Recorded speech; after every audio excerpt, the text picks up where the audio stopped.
Barkanmu da wannan lokaci, barkanmu da sake kasancewa a wani shiri na musamman wanda za mu duba batutuwan da ya shafi gabas ta tsakiya. Kamar da yadda aka sani, suna na Gaddafi Saku Muhammad. A gefe guda akwai babban editan nan na jaridar Garanti Update da kuma shugaban masu gabatar da shirye-shirye na tashar Liberty Radio, wato Mama Sadiq Maniga. A yi sallama da masu sauraro. Masu sauraro, assalamu alaikum. Mu yi kalli wannan rikici da ke faruwa a gabas ta tsakiya, wanda wasu suna kallon kamar Saudiya ba ta kallon Isra'ila a ƙasar musulmai, su ma Isra'il ba ta kallon Saudiya a ƙasa, za mu iya cewa ita ma ta musulmai. Ga wannan dambaruwa wanda Isra'ila din ta kai wa Riyadh da ke ƙasar Saudiya hari a wasu sansani na Amerika. Ya kake kallon ma wannan shi yaƙi na Isra'il ya dosa, ko kuma ya zai shafi gabas ta tsakiya? To, masu sauraro, barkanmu da kasancewa tare da kai a daidai wannan lokaci, har ma da Gaddafi a daidai wannan lokaci. To, shi rikicin gabas ta tsakiya rikici ne da ya tasamma wasu ƙabilu, musamman ma da ake kira wato Larabawa da kuma waɗanda ba Larabawa ba. Sannan kuma rikici ne wanda ya tasamma muradi da ita ƙasashen yamma, musamman ma ita ƙasar Amurka take so ta ga ta cimmawa. Sannan kuma ma rikici ne da ana yin sa ne a kaikaice don tabbatar da wata manufa, kuma manufar za ta kasance ne saboda irin yadda ake ƙoƙarin ganin an rarraba kawunan ƙasashen gabas ta tsakiya. Sannan kuma gabas ta tsakiya gaba ɗaya ana so a sake fasalinta don cimma wata ɓoyayyar manufa, kuma manufofi na bayyana guda uku. To, amma babbar manufar ita ce ta samar da Greater Isra'ila. Kuma Greater Isra'ila ta kama tun daga rabin ƙasar Syria, rabin ƙasar Lebanon, sannan kuma ta cinye ƙasar Falastinu, ta kuma cinye Jordan, ta kuma yagi wani kaso mai yawa na ƙasar Egypt, Masar kenan, sannan kuma ta yagi wani kaso na wato Qatar da kuma Bahrain da kuma wasu ƙasashe. Ya ma taɓa ƙasar Oman a gefe guda daga ɗan gefenta, wani ɗan ziri nan. Sannan kuma ma rikicin idan aka bar shi a haka a gefe guda ana ganin zai iya ƙazanta. Amma fa wannan ita Greater Isra'ila za ta dangana har gurare masu alfarma na ƙasar Saudi Arabia, wato biranen nan na Makka da Madina. Mai sauraro gwari-gwari kuma dalla-dalla, gane za a samar da ƙasar Greater Isra'ila ba. Me ake nufi da ita wannan Greater Isra'ila? Mamaya ce za su yi duka wannan yankin ya zama ƙarƙashin ita gwamnatin Isra'ila ko yaya? To, ita Greater Isra'ila manufar da ake so a yi shi ne so ake a samar da wato al-Isra'ili, kamar yadda suke mata lakabi da su larabci kenan, wato al-Isra'ili awwala kenan, ko kuma makamancin haka ne dai, wato su ainihin sunan ɗayan ya kwanta min. So, amma a surance dai sunan da aka bata shine Greater Isra'ila. Isra'ila ce guda ɗaya da ta shafe gabas ta tsakiya gaba ɗaya, da ta fi kowace ƙasa arziki a duniya. Kuma ita ce za ta dawo tana ba da New World Order. New World Order nan da ake magana wata doka ce za a yi ta. Kowace ƙasa ya ta zama state, Isra'ila ce ƙasa. Kuma aka ce kowace ƙasa, ciki har kowace ƙasa da kake gani a duniya, sai ta yi biyayya ga ita ƙasar ta Isra'ila, Greater Isra'ila da ake magana. A shekarun da suka gabata, a taron Majalisar Ɗinkin Duniya, shugaba Benjamin Netanyahu ya gabatar da wata taswira da take nuna adadin ga inda Greater Isra'ila za ta kama. Kuma wannan Greater Isra'ila tana nufin har ƙasar Saudi Arabia sai ta shafi. Har ƙasar Oman, wato ƙasar Oman sai ta taɓa har wasu ƙasashe gaba ɗaya. Bi ma'ana, ko mai sauraro na ya duba ya gani, mai kallo zai tabbatar da cewar ya gogulin ya sa Greater Isra'ila. Za a nuno masa menene ake so a cimmawa, ina ne ake so a kai na Greater Isra'ila. Ita Wannan yakin Amurka, kenan yaki ne na sunkuru da ake nema kenan, amma mai wata daular musulunci su Yahudawa su yi mulki kenan, su mulki duniya. ita Gaddafi abinda wannan yakin da ake kai kaf gabas tsakiya babu wata ƙasa da Amurka take kallo a matsayin barazana sama da ƙasar Iran. Iraki ta ɗauki gabarar zama mata barazana bayan da ta kafa Iraƙin, ta mai da Iraƙin wani abu a lokacin da Iraƙin ba komai ba ce. Sannan ta zo ta wargatsa Iraki, ta tarwatsa Iraki, ta so ta amfani da Iraki ta yaƙi Iran, sai ta ga Iraki ba za ta iya yaƙar Iran ba. An ɗau lokaci ana yaƙi amma yaƙin bai samu nasara ba, babu wata fahimta. Sai ta ce to bari ta kashe ƙirƙirarriyar makamin da ta ƙirƙira wato Iraki, ta yaƙe da ta kashe ta. Sai ta dawo sai take raya wato Isra'ila don ta sake ƙirƙirar wani makamin da zai zo ya yaƙi Iran. Ta jima tana kallon Amurka, ta jima tana kallon Iran a matsayin babban ƙalubale da zai iya hana ta ga cimmawa muradinta na samar da Greater Isra'ila da kuma Isra'ilan da za ta zamto mata wata source. Sai in maka misali Gaddafi a gwari-gwari, kamar kai ne kake so za ka samar da wani kamfani da ke samar maka da kuɗi da kuɗaɗen shiga. Sai ka kira wasu ka ce ku zo ku taya ni in kafa kamfanin nan. Kuma zan san muku ladan gabe da kuma abin da dadin da kuka yi na taimaka min, wato ƙasashen yamma kenan. Amurka ta ce take so ta ƙirƙiri ƙasar Greater Isra'ila. Wannan Greater Isra'ilan ita kuma za ta zama wa Amurka ne wani guri na samun kuɗi, da za ta mamaye dukkanin gabas tsakiya da dukkanin guraren da ake da ma'adanai, man fetur da waye da sauransu, don ya zama da cewar wato ita Amurka ta ci gaba da zama. Kana tunanin mai sauraro batun da shugaba Trump ya magana make great wato wannan title din da yawa America, wato make America again kenan, in ban kuskure ba dai sunan da ban iya kawo shi ba. To amma wannan taken da yayi ai du manufa ce take ƙara bayyana, yana ƙara jaddada wannan manufan ne. Idan ka basa tsakiya an yi magana duk duniya ba inda ya kai ta arziki na mai, ma'adanai da sauran abubuwa. Ita wannan Greater Isra'ila sai aka ce gaba ɗayanta za ta zamto ita ce 4/5 ɗin gabas tsakiya. To me kake ganin su wancan ƙasashen za su zama? 4/5 ɗin gabas tsakiya. Kana ganin idan hakan ta tabbata su wannan gabas tsakiya ya makomarsu za ta zamto? Suna da kaso ɗaya, za su iya yaƙi, suna da murya ma da za su iya magana? Ba su da murya. To wannan shi ne abin da Amurka take so ta tabbatar, amma su kuma ƙasashen ba su fahimci haka ba. Ita kuma Amurka ta fahimci idan ba ta yaƙi tunanin shugabanni na gabas tsakiya ba, ta rarraba kawunansu tsakanin shi. Na'am? Kamar yadda take yi yanzu kenan wajen raba kansu, waccan ƙasar ta ce ta ba da sansaninta, waccan ƙasar ta ce ta hana sansaninta. To ai Gaddafi abin da ke faruwa, gabas tsakiya da wasu mutane ne su biyar su suka haɗa gabas tsakiya. Waɗanne mutane ne wannan? Dukansu musulmai ne.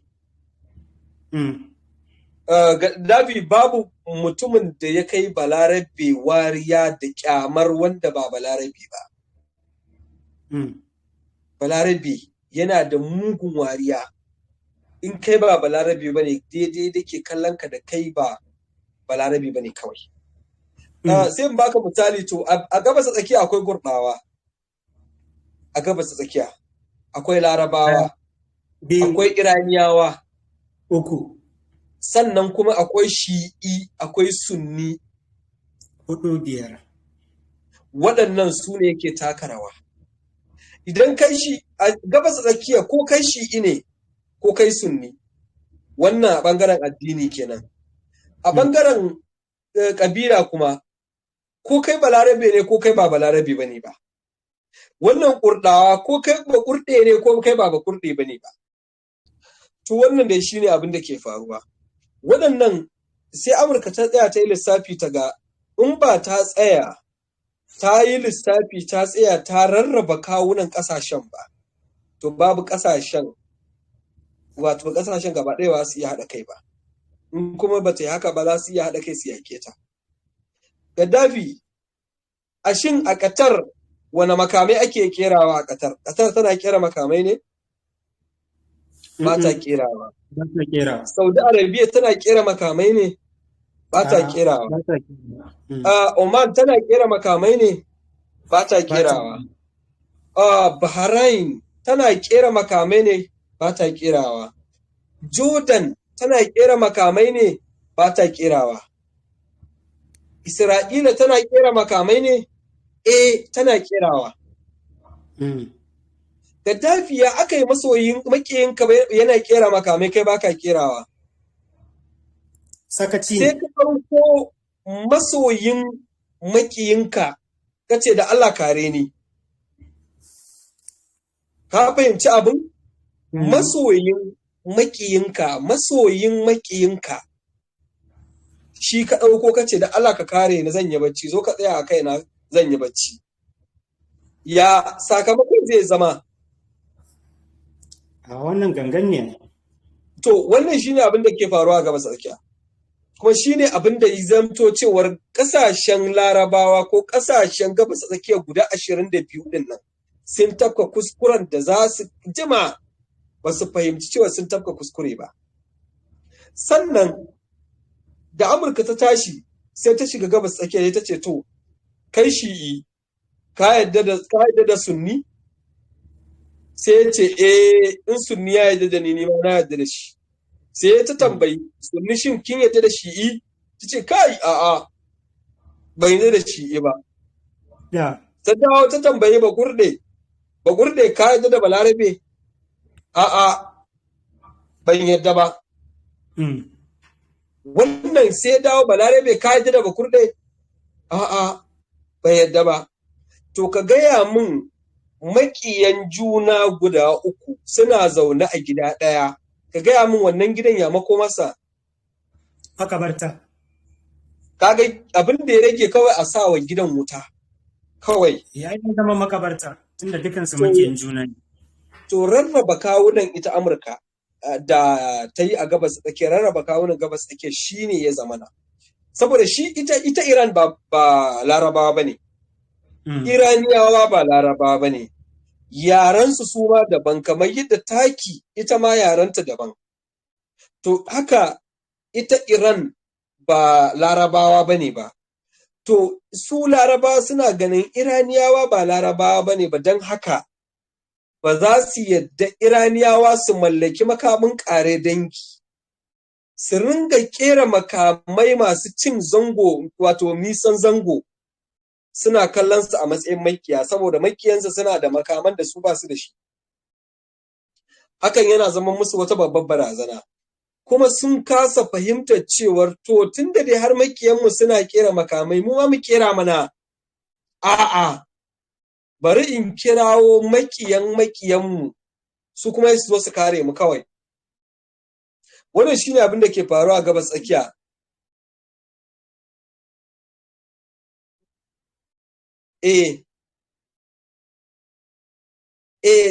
Su abin da yake faruwa ga Gaddafi sun maida wanda ba maki ba ne maki, sai suka aro ko suka kirawo abokin makiyinsu shi kuma ya zama amininsu.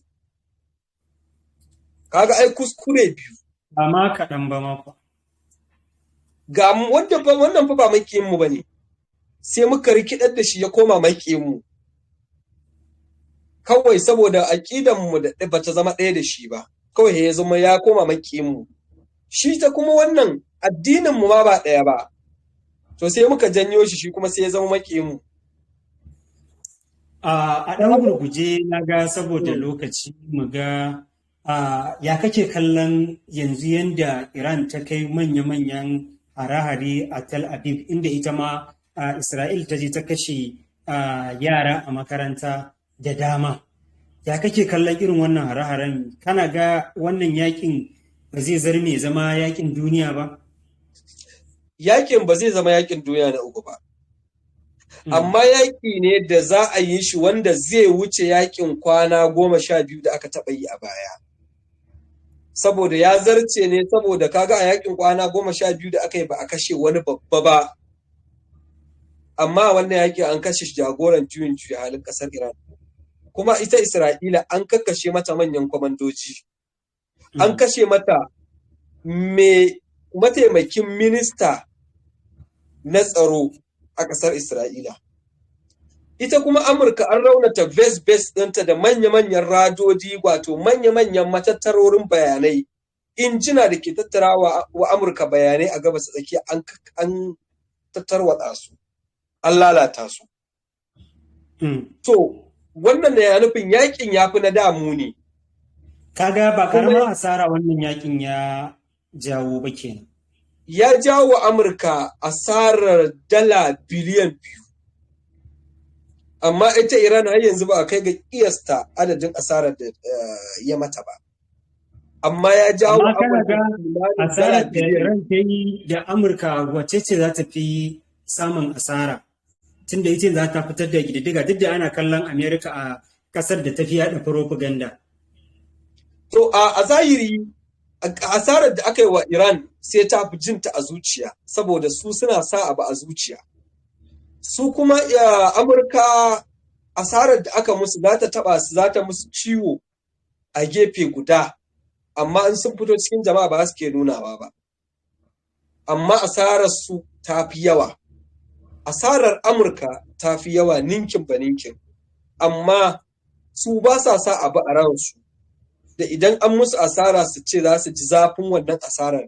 A'a, kawai suna mantawa su da hankalinsu kan abin da suke hari, yayin da Iran suke sa abin da aka musu shi kuma a rai. Amma ba wannan ke nufin cewar ita asarar da aka yi wa Iran ya fi yawa ba, a'a. A ɗan adantaka ne wannan. Amma kuma wannan yakin kafin a tsaya shi, za a kai wani jallin da sai an taɓa wata ƙasar bayan Amurka a yankin yammacin duniya. Wata ƙasar ƙasa ita ma kake sai an hasashen ina raunata. ba? Yanayi ne, lokaci ne zai zo, amma wata ƙasar a yankin ƙasashen yamma sai an taɓa ta, ko a kai wa base ɗinta hari, ko a farmake ta, in tana nesa kuma a farmaki base ɗinta. Saboda kaga ko da alamu bayanai da ke fitowa shine NATO ta yi gargaɗin cewar saboda an tsinci baraguzan wani jirgi a kudancin ƙasar Turkiya. Kuma NATO tana magana wannan jirgi maras matukin da aka tsinci baraguzansa ya nufi Taki ne. Taki kuma tana cikin ƙungiyar NATO. NATO kuma duk wanda ya taɓa ɗaya daga cikin ƙasashenta na nufin cewar ya taɓa NATO gaba ɗaya. Shin NATO za ta shigo ne? A'a, NATO ba ta shigo ba. Saboda idan NATO ta shigo, ƙasashen Turai sun shigo. In ƙasashen Turai suka shigo, wannan na nufin yaƙin ya koma yaƙin duniya na uku. To amma ba za su shigo ba. Amma akwai wata ƙasa guda ɗaya a ƙasashen yamma. Tunda kuma ba za su shigo ba, me yasa ka ce ba za su shigo ba? Ai, ba za su shigo ba. Saboda yaƙin ba na fita kenan. A'a, yaƙin ba yaƙin duniya na uku bane ba. Ba a fara yaƙin duniya na uku ba, kuma ya yi wuri, ba za a fara ba yanzu. Ya yi wuri, saboda akwai ƙasashen da kiyasi alamu suka nuna cewar suna so su mallaki makamin nukiliya don yaƙin duniya na uku. Kuma ba za a fara shi ba, kaga kenan yanzu. Kuma akwai alamu da ya nuna akwai ƙasashen da sai sun mallaki makamin nukiliya sannan yaƙin ya zama yaƙin duniya na uku. Kamar waɗanne ƙasashe da waɗanne ƙasashe kenan? Akwai ƙasashe da yawa, misali zan maka. A gabas tsaki akwai ƙasashen da sai sun mallaki makamin nukiliya, su ma sai sannan ne yaƙin ya zama yaƙin abin na duniya, yaƙin duniya na uku. Sannan ƙasar Egypt, Masar tana so ita ma ta mallaki makamin nukiliya, tana Afirka. To amma ya yi mata wuri, har yanzu tana da siyasar da ta kankane ta hana ta. Siyasarta da Amurka, alaƙarta da Amurka ta kudda kuɗin nan, ba za ta bari ta mallaki makamin nukiliya ba yanzu. Kuma sannan ƙasar Poland tana so ta mallaki makamin nukiliya. Sannan kuma mawa akwai ƙasar irin Denmark da sauran ƙasashe suna so su mallaki makamin nukiliya. Wannan ke nuna maka da cewar akwai ƙasashe da dama irin su Netherlands da sauransu duk suna so, Sweden suna so su mallaka, ba su mallaka ba, su Croatia duk suna so su mallaka, sai akwai ƙasashe dai da yawa da sai sun mallaka sannan ne za a yi yakin duniya na uku.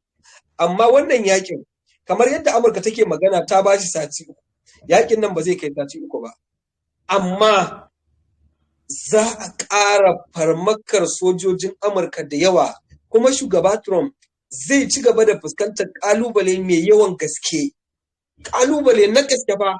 Amurkawa za su ba shi ƙalubale, 'yan siyasar Amurka za su ba shi ciwon kai, saboda yadda Amurka za ta ringa tafka asara. Amurka za ta ƙara tafka wata asara, ba ana maganar biliyan 2 ba, to sai ya doshi biliyan 4, sai ya ɗaramma biliyan 3, sai ya doshi biliyan 4, saboda za a ƙara tafka wata asarar. Kuma asarar da aka yi wa Isra'ila kaɗai a yanzu, ana magana tana da yawan muninta ya kai. To amma Iran har yanzu ba ta sami yadda take so ba. Sababbin makamai da ta fara fito da su a yakin nan daga kwana 3 da suka gabata zuwa yau, makamai ne da suke ƙara shammatar tunanin mutane.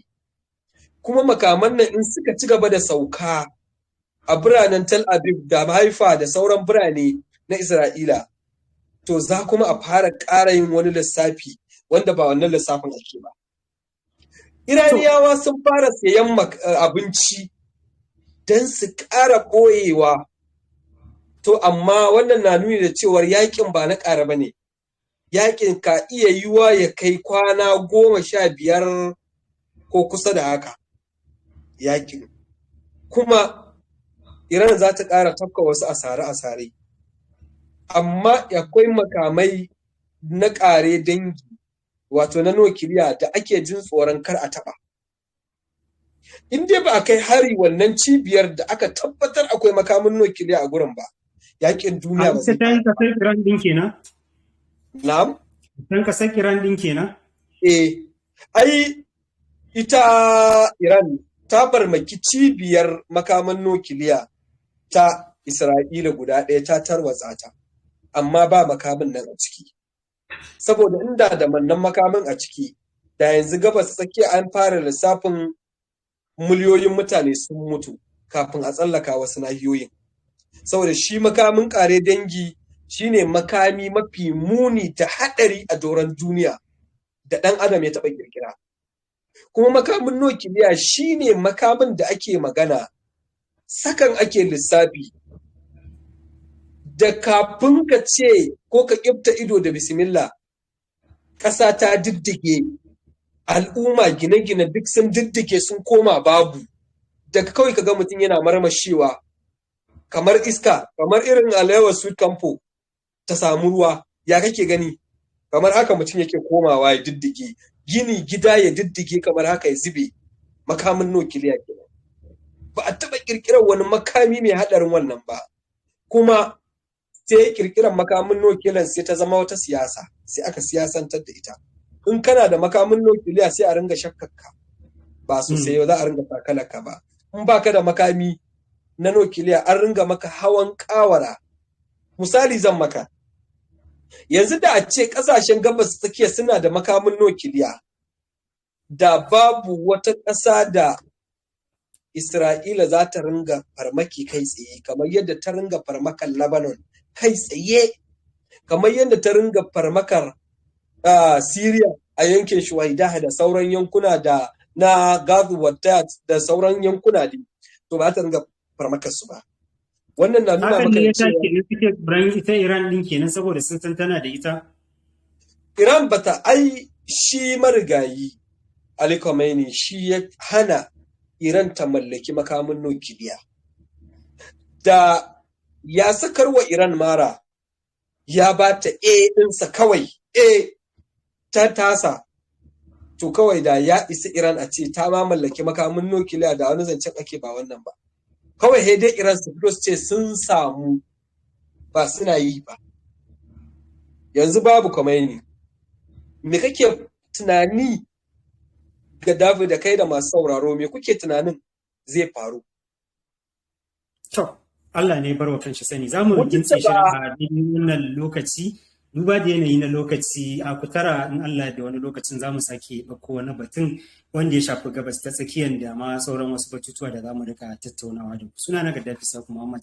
Muhammad Sadiq Maniga ya sallama da masu sauraro. Masu sauraro masu kallo, assalamu alaikum. To masu kallon mu kasance a wani lokacin da dare domin jin wata tattaunawar da za mu sake a kawo muku. Mun bar ku lafiya.